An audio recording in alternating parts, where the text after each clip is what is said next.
For my thoughts on all the latest happenings in the NFL in a completely relaxed, unscripted format, be sure to check out my channel, JG9 News. And now, on with our feature presentation. Monday Night Football has been an American institution now for over 50 years. For over half a century, all of our rowdy friends have come together on Monday night to watch the National Football League display its dominance on the American zeitgeist, and have gathered to give us something to look forward to during the start of the work week.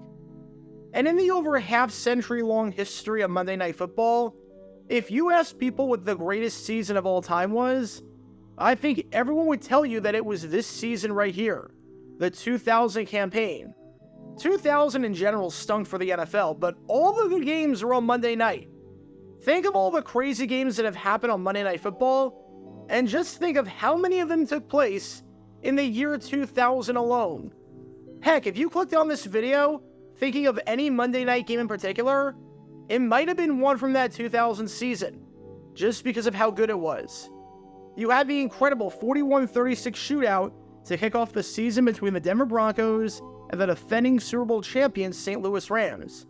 You had the walk-off field goal in the game between the Denver Broncos and the Oakland Raiders. You have the New York Jets erasing a 19-6 deficit against the New England Patriots with 7 minutes left in the game to win it 20-19 on a touchdown with under 2 minutes to go in the game. You had the incredible shootout and rematch of the 1999 NFC Championship between the St. Louis Rams and the Tampa Bay Buccaneers. You had a great divisional battle in the AFC West between the Seattle Seahawks and the Kansas City Chiefs, which you can learn more about by clicking the card in the upper right corner.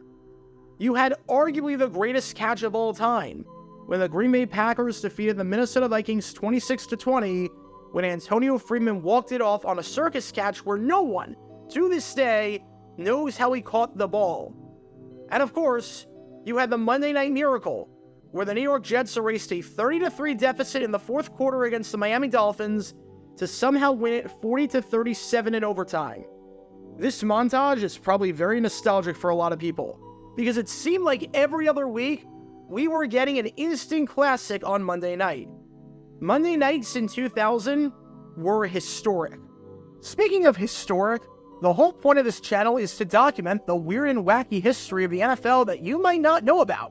So if you like that kind of stuff, be sure to hit that like button down below, subscribe, and turn on that notification bell so you don't miss a single video when we post. We are so close to 60,000 subscribers, so thanks in advance for your support as we try and get there. And then, there was this game that you might not know about. Because just as Monday Night Football gave us an NFC Championship rematch in 2000, they also gave us an AFC Championship rematch between the two teams that made it the previous year in 1999, the Jacksonville Jaguars and the Tennessee Titans. Did anything remarkable or noteworthy happen on the field? Not particularly. There was no 30-3 comeback, there was no Antonio Freeman catch, nothing like that. But did anything remarkable or noteworthy happen off the field? Oh, you bet. Because we were 1 hour from kickoff, and I kid you not, we had no idea if this game was even going to be played or not. 1 hour before kickoff, no one, from the fans to the players inside, knew what the status of this game was. Because the very first Monday night game ever in Tennessee was this close to being a disaster that deserves a deep dive nearly a quarter century later. Because this is the story behind the 2000 Monday Night Football game between the Jacksonville Jaguars and the Tennessee Titans, and the Monday night game that almost never happened. Before I talk about the actual incident in question and what felt like an absolute disaster, we need some context to understand the importance of this game at hand, especially from a historical standpoint. It's October 16th, 2000.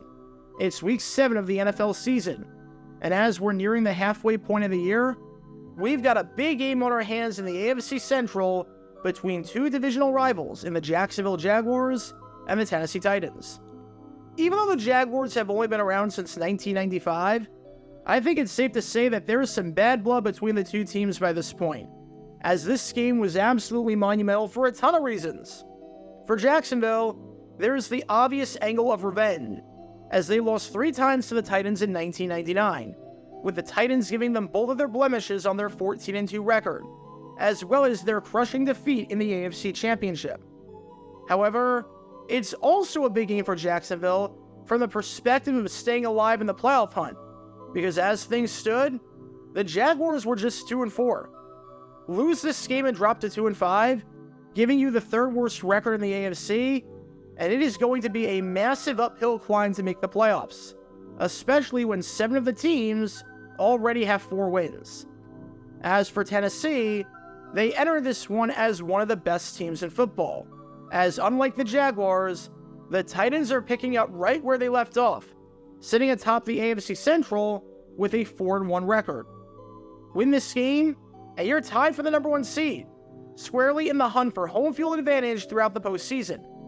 Lose this game, however, and you fall half a game behind the 5-2 Baltimore Ravens for first place in the AFC Central. There was a lot on the line for both of these teams here, minus just the standard divisional rivalry aspect of it. But there's another important note that needs to be brought up, because this was the very first time in Tennessee Titans history since moving to Tennessee that they were hosting a game on Monday Night Football. They had made it to the big time. When the Houston Oilers moved to Tennessee in 1997, they did not have any Monday night games at the Liberty Bowl in Memphis, because the Oilers were not coming off of a great season, because the Tennessee Oilers had a small fan base, and because playing a Monday night game at the Liberty Bowl would have been an unmitigated disaster from just about every standpoint imaginable. The Oilers didn't have a Monday night game in 1998, once again, as they weren't coming off of a great season, and the amenities at Vanderbilt Stadium probably would not have been good for the spectacle. Plus, it wouldn't shock me if Vanderbilt, as part of the agreement, prevented Monday night games from happening. By 1999, the newly named Titans had their own stadium and were starting to ingrain themselves in Tennessee with a fan base, but still no Monday night games. However, after a 13-3 campaign where they made it to the Super Bowl, Tennessee was finally rewarded with some national love. Winning cures everything, because the Titans got a whopping 3 Monday Night Football games in 2000. They had a road game against Washington October 30th, a Christmas game against Dallas at home, and this game right here, the very first one, under the lights, at home, against the Jacksonville Jaguars. So this was a massive deal, and was a chance for Tennessee to put themselves on the map if they hadn't done so already. You had a sold-out crowd. You had people waiting to get inside the stadium. This was maybe the biggest regular season game in Titans history at the time. And so, 2 hours before kickoff, when the gates were supposed to open up, you had a grand total of 0 people inside the venue. And the reason why? Right before the stadium gates were supposed to open, security, as they always did, conducted a sweep of the stadium, just to make sure that it was safe to go inside, and just to make sure that there was nothing suspicious. It's standard procedure, and you see this at every NFL game. And 99.999% of the time, nothing happens with these. But this was that 0.001% of the time, and it just so happened to come on Monday Night Football. Because when security conducted this sweep, they noticed a suspicious blue bag right outside one of the gates. Here's a map of the stadium for reference. See the main gate? See the gate at midfield by the parking lots on the Titans side of the field? That is gate 6. And security noticed a problem when there was a blue duffel bag sitting outside the gate, completely unattended, where no one knew what the components were inside. With that, as you can probably imagine, the entire stadium and the security team was put on high alert, as they not only had to cut the bag open to find out its contents, but they had to sweep the entire stadium yet again. Again, fans were supposed to be inside the stadium right now, and an hour before the game, instead of fans watching warm-ups, we still had no idea whether the game was even going to happen or not because of the bomb threat. Said Metro Police Chief Emmett Turner, "You always want to err on the side of caution and safety in these situations. Whenever there is a suspicious package or device or anything found, we immediately call the bomb squad. And by this point, the fans were, understandably, getting restless because they had no idea why they weren't allowed inside the stadium. So tensions were understandably boiling, with one writer saying, quite bluntly, the crowd was less enthusiastic about being held outside the Coliseum. Now, fortunately for everyone involved, the bag was just clothing. There was no bomb or explosive device or anything like that. It was just some clothes. That raises the obvious question of what the heck a duffel bag of clothing was doing outside the Adelphia Coliseum of all places. Security tried questioning some of the concession workers, because that would be the only thing that makes a lick of sense. But no one came forward, and no one revealed anything. So to this day, we have no idea who the bag belonged to, or why it was there in the first place. 1 hour before kickoff, and we finally got the go-ahead to play the game. 1 hour before kickoff, and we officially got word that the game was on. That was the good news. The bad news was that there was no one inside the stadium, because no one was allowed inside until security conducted their sweep. And this meant that, when the stadium opened up just 1 hour before kickoff, you had over 68,000 fans trying to get through the gates, many of whom would have been inside by this point.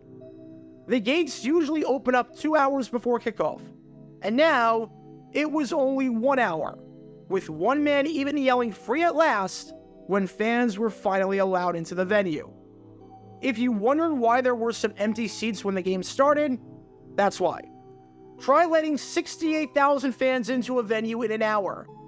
It is almost impossible, which meant that before the game even kicked off, we had a serious bomb threat that delayed the opening of the gates for over an hour, and in a nationally televised game in the team's state debut on one of the biggest programs in America. And I have to be honest with all of this. The fact that this didn't turn into more of a disaster and a catastrophe is absolutely remarkable. For many of you, this might be the first time you've ever heard of this incident in the first place.